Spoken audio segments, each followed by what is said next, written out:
तो उत्तर प्रदेश के मुख्यमंत्री योगी आदित्यनाथ ने आज प्राण प्रतिष्ठा समारोह की तैयारियों का यहां पर जायजा लिया। मुख्यमंत्री योगी आदित्यनाथ ने न केवल मंदिर में जाकर के पूजा अर्चना की, बल्कि सोलर बोट का उद्घाटन भी किया। देखिए रिपोर्ट।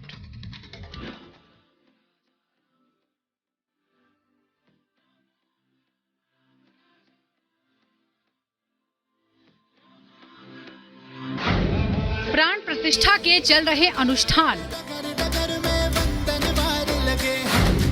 सोमवार को होगा भव्य समारोह। योगी सरकार ने भी की तैयारी। रामलला के प्राण प्रतिष्ठा के लिए राम की नगरी अयोध्या सज रही है। एक तरफ जहां भक्तों में उत्साह और उमंग है, प्राण प्रतिष्ठा के बाद लाखों लोग अयोध्या अपने आराध्य के दर्शन के लिए आने वाले हैं। भक्तों के स्वागत के लिए नव्य और भव्य अयोध्या तैयार हो रही है। भक्तों के स्वागत के लिए यूपी की योगी सरकार ने भी अपनी पूरी तैयारी कर ली है।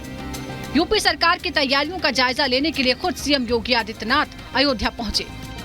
महत्वपूर्ण दौरा, क्योंकि अनुष्ठान का चौथा दिन है।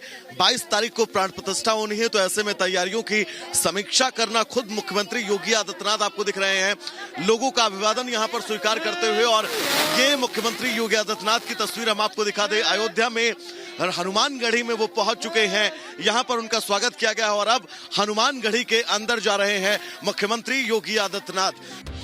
अयोध्या में योगी सबसे पहले हनुमानगढ़ी मंदिर पहुंचे। योगी ने इतने बड़े समारोह के सफल आयोजन के लिए भगवान हनुमान के दर्शन किए और आशीर्वाद लिया। माना जाता है कि अयोध्या की रक्षा की जिम्मेदारी प्रभु राम ने अपने परम भक्त हनुमान को सौंपी थी, जिसे आज भी भगवान हनुमान निभा रहे हैं। सो अयोध्या के आराध्य के दरबार में योगी ने हाजिरी लगाकर अपने दौरे की शुरुआत। हनुमान जी के दर्शन के बाद योगी सीधे भगवान राम के नए मंदिर पहुंचे। योगी ने मंदिर परिसर में चल रहे कामों का जायजा लिया और उनकी प्रगति पर अपडेट लिया। इस दौरान सीएम योगी ने राम मंदिर परिसर का भ्रमण भी किया। सीएम योगी मंदिर परिसर में बेहद खुश नजर आए और राम मंदिर बनने की खुशी छिपा न सके। योगी ने राम मंदिर के सामने खड़े होकर फोटो भी खिंचवाई। राम मंदिर की प्राण प्रतिष्ठा के बीच जगत गुरु रामभद्राचार्य के 75वें जन्मोत्सव का अमृत महोत्सव भी अयोध्या में चल रहा है।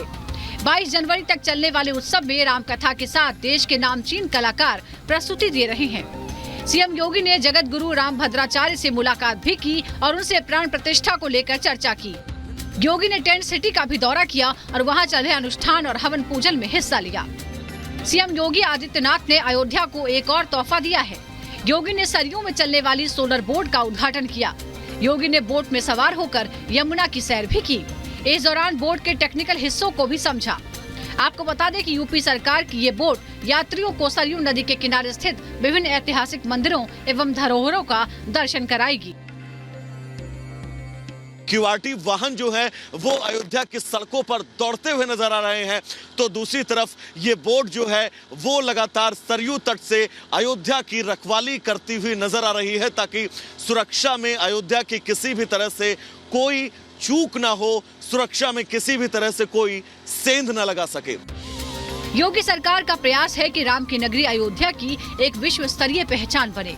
इस शहर में आने वाले श्रद्धालुओं को भगवान राम की भक्ति का रस तो मिले ही, साथ ही उन्हें आधुनिक सुविधाओं और सुरक्षा की गारंटी भी मिले। Bureau report, Republic Bharat. तो आपको बताते हैं, जिस तरह से महज 2 दिन बाकी हैं और इसके बाद प्राण प्रतिष्ठा भगवान श्री राम के उस श्री विग्रह की जाएगी, जिसको गर्भगृह में स्थापित किया जा चुका है। इस वक्त विशेष अनुष्ठान किए जा रहे हैं। 121 पुजारियों ने बाकायदा वैदिक मंत्रोच्चारण के जरिए इस विशेष अनुष्ठान को वो कैसे पूरा कर रहे हैं और किस तरह से वो खास इस वक्त प्राण प्रतिष्ठा से पहले जो अनुष्ठान हो रहे हैं, वो पूजा कार्यक्रम क्या कुछ हो रहे हैं, उस जुड़ी रिपोर्ट दिखाते हैं।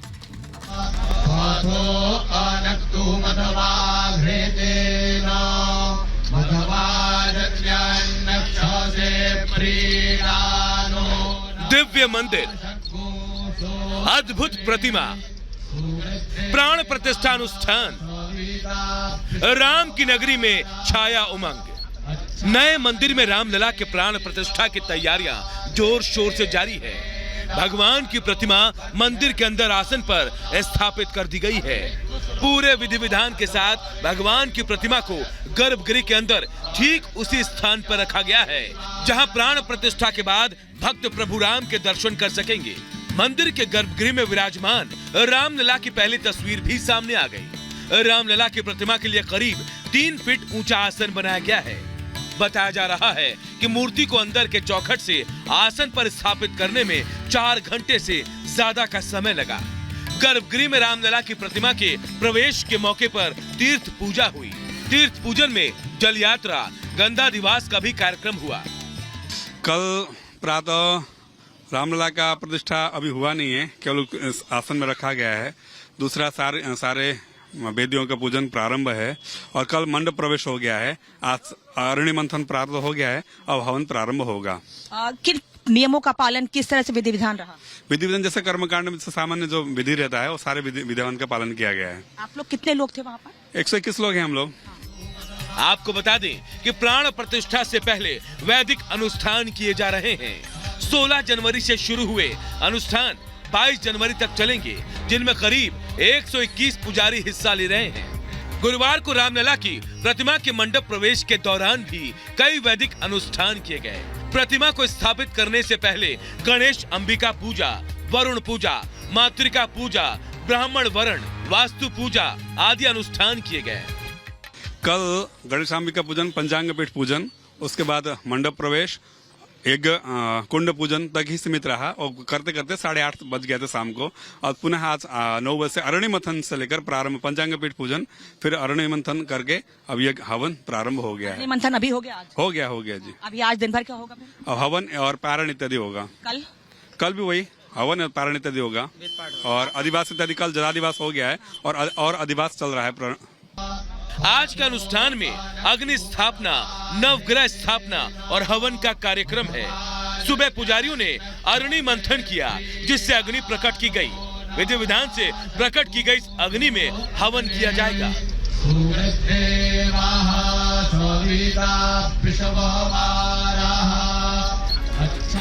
इसके बाद यज्ञ वेदी में लकड़ियों को प्रज्वलित किया गया, जो 22 जनवरी तक जलती रहेंगी।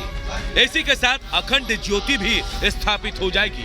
भगवान की नई प्रतिमा स्थापित होने के बाद अस्थायी मंदिर में जिस प्रतिमा का दर्शन पूजन किया जा रहा है, उसे भी नए मंदिर में स्थापित किया जाएगा। इसके लिए अब 22 तारीख तक आम लोगों के लिए रामलला के दर्शन बंद कर दिए जाएंगे। 23 जनवरी से नए मंदिर में रामलला की छोटी प्रतिमा के वेणुगोपाल राम के तौर पर दर्शन मिलेंगे। और भारत के बड़े अगरबत्ती ब्रांड परिमल भारतवासी अगरबत्ती ने प्रभु श्री राम की अयोध्या वापसी पर एक स्पेशल एंथम लॉन्च किया है। इस गाने में अयोध्या राम मंदिर के लिए भारतवासियों के उत्साह और तैयारियों की झलक है।